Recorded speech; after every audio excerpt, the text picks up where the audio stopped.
بدترین دھاندلی کے ذریعے عمران نیازی کو اقتدار کی منصب پر زبردستی بٹھایا گیا۔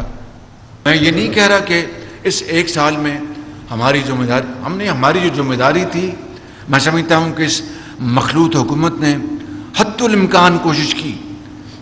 انسان ہیں، غلطی انسانوں سے ہوتی ہے۔ سب نے اپنا سرمایہ گوا لیا صرف اس لیے کہ ہم پاکستان کو نہ صرف ڈیفالٹ نہ ہونے دیں بلکہ پاکستان کی معاشی استحکام کے لیے کڑے اور کڑوے فیصلے ہم نے کیے۔ اب 2018 تک پاکستان نواز شریف صاحب کی قیادت میں اللہ تعالیٰ کے فضل و کرم سے بہت تیزی سے ترقی کی راہ پر گامزن تھا۔ اس میں جو ہمارے بدترین جو ناقد ہیں ان کو بھی اس کے اوپر اختلاف کرنے کی جرات نہیں، اس لیے کہ اس وقت جو ہماری ترقی کی شرح تھی وہ 2017-18 میں 6.2 تھی، اور پاکستان دنیا کی جو تیزی سے سفر کرتی ہوئی اکانومیز میں شمار ہونے لگا۔ 20 گھنٹے کے جو لوڈ شیڈنگ تھی اس کا خاتمہ ہو چکا تھا، اور نواز شریف کی قیادت میں سی پیک بڑی تیزی کے ساتھ اس کے اوپر عمل ہوا، بجلی کے منصوبے مکمل ہوئے اور پن بجلی کے منصوبوں کے اوپر کام شروع ہوا، سڑکوں کا جال بچھایا گیا اور شمسی توانائی سے منصوبے لگائے گئے، ونڈ پاور کے منصوبے لگائے گئے۔ کہنے کا مقصد یہ ہے کہ پاکستان دنیا کی دوسری قوموں کے ساتھ اس دوڑ میں بہت تیزی سے آگے بھاگ رہا تھا۔ پھر دھاندلی کے ذریعے، اب یہ بات سب کو علم ہے، اس میں کوئی اب بات چھپی ہوئی نہیں، کہ بدترین دھاندلی کے ذریعے عمران نیازی کو اقتدار کی منصب پر زبردستی بٹھایا گیا۔ آپ جانتے ہیں RTS بند ہوا، آپ جانتے ہیں کہ تاریخ میں پہلی مرتبہ دیہاتوں میں نتائج چند گھنٹوں میں آنے شروع ہوئے اور شہروں میں نتائج دنوں نہیں ہفتوں اس میں تاخیر ہو گئی۔ تو یہ سارا زمانہ جانتا ہے کہ تاریخ کا بدترین وہ الیکشن تھا، اور پھر اس کے نتیجے میں کیا ہوا کہ IMF کے ساتھ انہوں نے پہلے تو گفتگو میں اتنی ہچکچاہٹ دکھائی کہ اس میں 6 ماہ لگ گئے کہ IMF سے گفتگو کرنی ہے نہیں کرنی، کرنی ہے نہیں کرنی، اور آپ سب جانتے ہیں اس کی کیا نتائج نکلے۔ پھر جب IMF کے ساتھ معاہدہ ہوا، اس کو ایک سنگ دلی کے ساتھ اس کی دھجیاں اڑائی گئیں اور پاکستان کے وقار کو خاک میں ملانے کی بھرپور ناپاک کوشش کی گئی، اور ہمارا ٹرسٹ عالمی اداروں سے اٹھنا شروع ہو گیا۔ اور پھر آپ نے دیکھا کہ ضرور کووڈ آیا، اس میں کوئی شک نہیں، اس میں پوری دنیا میں کووڈ آیا اور اس سے ترقی کی جو رفتار اس میں کمی آئی، اس سے کوئی اختلاف نہیں، لیکن جو چیز کووڈ کے دوران حاصل کی جا سکتی تھی اس کو بھی میں سمجھتا ہوں کہ کرمنل نیگلیجنس کے ذریعے اس سے صرف نظر کی گئی۔ مثال کے طور پر جو قدرتی گیس تھی LNG، جو کووڈ کے زمانے میں $3 پر آ چکی تھی، اور اس کے بعد بھی اس کا سودا نہ کیا گیا، اور جس کا خمیازہ بعد میں آنے والے سالوں میں اور یہ پچھلے 1.5 سال جو ہماری حکومت ہے قوم نے بھگتا۔ آج آپ نے دیکھا کہ بڑی محنت کے ساتھ ہم نے LNG کا معاہدہ ہم نے کیا ہے آذربائیجان کے ساتھ، وہ ایک برادر ملک ہے، ان کے ساتھ ہم نے معاہدہ کیا ہے.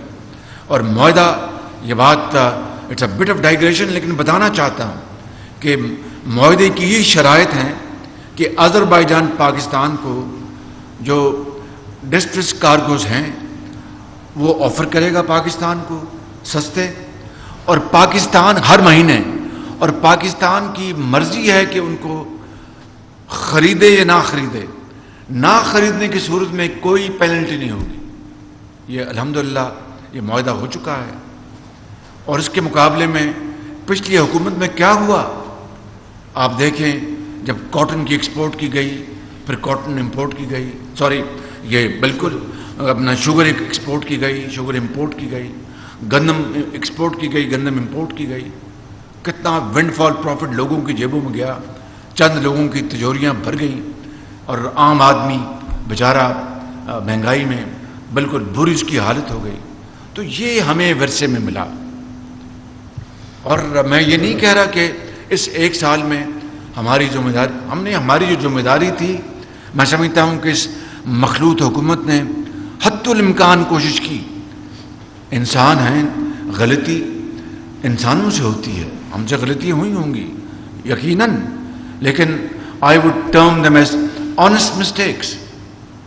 لیکن جان بوجھ کر قومی خزانے میں اپنا وہاں پر خیانت کرنا یا اس طرح کے اور معاملات آپ میرے سامنے کوئی ایک رکھ دیں، میں اس کی انکوائری کروں گا اور قوم کے سامنے لے کے آؤں گا.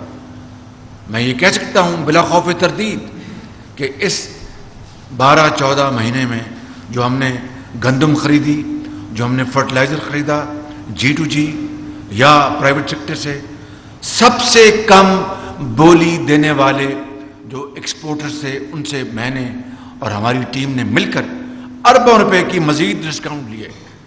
یہ ریکارڈ کا حصہ ہے. تو کہنا چاہتا ہوں کہ بدترین سیلاب آئے، اس میں پوری ہماری توانائیاں خرچ ہوئیں.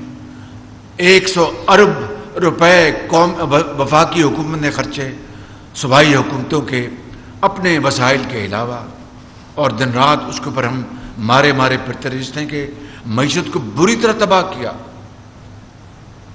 اور اسی طریقے سے یا اس سے بھی بڑھ کر جو فتنہ سازی کی گئی اور جو شورش پیدا کی گئی جان بوجھ کر، اور پاکستان کو پولیٹیکلی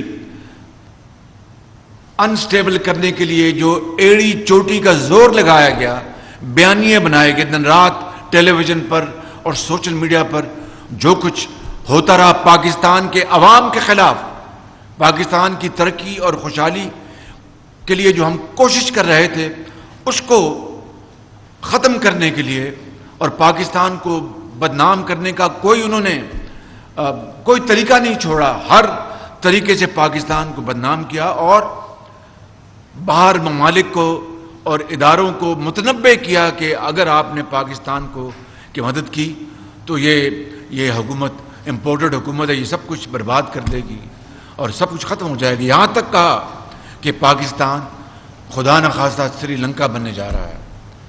میں بات کرنے سے پہلے میں آپ کو یہیں پر ایک بات بتاتا چلے جاؤں. پیرس میں جو سری لنکا کے جو صدر ہیں، آپ جانتے ہیں کہ سری لنکا پاکستان کا ایک دوست ملک ہے، اور ابھی حالیہ مہینوں میں سری لنکا اس بدترین معاشی بحران سے اب نکل رہا ہے. ڈیفالٹ کر گیا، آپ سب جانتے ہیں، اور ڈیفالٹ کر گیا. IMF نے ان کو بیل آؤٹ کیا ہے اور ان کو کچھ ارب ڈالر مہیا کیے ہیں. تو پیرس میں جو IMF کی جو MD تھی، ایک ہم کانفرنس میں موجود تھے تو وہ سری لنکا کے صدر رنیل جو ہیں منسنگے، وہ میرے پاس آئے، وکرم منسنگے، اور مجھے کہا کہ شہباز شریف صاحب وہ IMF کی MD بیٹھی ہیں، آپ کی ان کی ملاقاتیں ہو چکی ہیں، میں نے ایک اور میٹنگ کا انتظام کیا ہے. میں نے کہا آپ کی بہت مہربانی. وہ جو تھا کانفرنس کا سیشن وہ لمبا ہو گیا، تو جب ختم ہوئی تو IMF کی MD میرے پاس آئی کہ پرائم منسٹر مجھے اب پریس کانفرنس کرنی ہے اپنا ان کے ساتھ، تو مجھے جانا ہے، ہم کھڑے کھڑے بات کر لیتے ہیں. مجھے سری لنکا کے صدر نے کہا ہے کہ سری لنکا بہت بری حالت سے گزرا ہے، یہ اپنا خدا کر کے پاکستان کو ان حالات سے کا سامنا نہ کرنا پڑے. اب آپ بتائیں کہ یہاں پر دوست نما دشمن پاکستان کو سری لنکا سے دوچار کرانا چاہتے تھے حالات سے, اور سری لنکا کا صدر جو ہے وہ دوست بن کر پاکستان کے لیے ان کو IMF کے MD کو اچھے الفاظ کہہ رہا ہے. آپ بتائیں کہ اس کے بعد ملک دشمنی کی بدترین مثال کوئی اور ہو سکتی ہے؟ چنانچہ میں یہ کہنا چاہتا ہوں کہ ان مہینوں میں تفصیل سے آپ کو بور نہیں کروں گا. ان مہینوں میں میری IMF کی MD کے ساتھ ٹیلی فون پر ایک گھنٹے سے زیادہ میری گفتگو ہوئی. ہم نے خطوط ایکسچینج کیے. اسحاق ڈار ان کی ٹیم نے بڑی ارکریزی سے سارے فیکٹس مہیا کیے, ساری شرائط جو پوری کرنے کے لیے بھرپور کوشش کی. اسٹیٹ بینک نے اپنا حصہ ڈالا. ہماری اس کولیشن حکومت کے جو متعلقہ ادارے ہیں انہوں نے پوری کنٹریبیوشن کی ہے, لیکن اس کے باوجود بھی بات نہیں بن رہی تھی.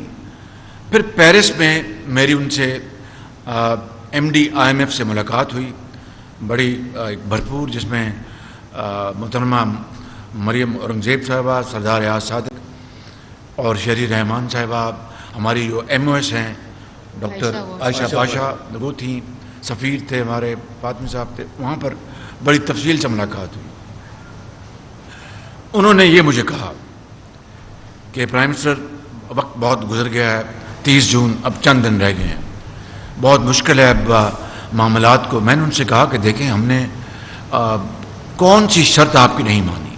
ہم نے ہر چیز حتی الامکان, ہم نے اپنا جو پولیٹیکل کیپٹل ہے جو اس کولیشن حکومت نے وہ اپنا داؤ پہ لگا دیا. نواز شریف صاحب نے اپنا سرمایہ داؤ پہ لگا دیا. میں نے, میری پارٹی نے اور دوسری پارٹیاں جو کولیشن میں ہیں حصہ درجہ بدرجہ. $3 ارب کا اسٹینڈ بائی ارینجمنٹ معاہدہ طے پا گیا ہے. اس سے پاکستان کے بیرونی شعبے میں استحکام کے ساتھ ساتھ سرمایہ کاروں کا اعتماد بھی بحال ہوگا. آج اہم بھی ہے پاکستان اور IMF کے درمیان سٹاف لیول معاہدے کے حوالے سے, اور گزشتہ کئی ماہ سے اس ضمن میں کوششیں جاری تھیں حکومت پاکستان کی جانب سے. وزیر اعظم محمد شہباز شریف کی کوششیں بھی اس ضمن میں یقیناً ان کی محنت اور ان کی کوششیں رنگ لائی ہیں, اور آج اس معاہدے کے حوالے سے اہم پیش رفت سامنے آئی ہے. پاکستان IMF کے ساتھ سٹاف لیول معاہدہ طے پا گیا ہے.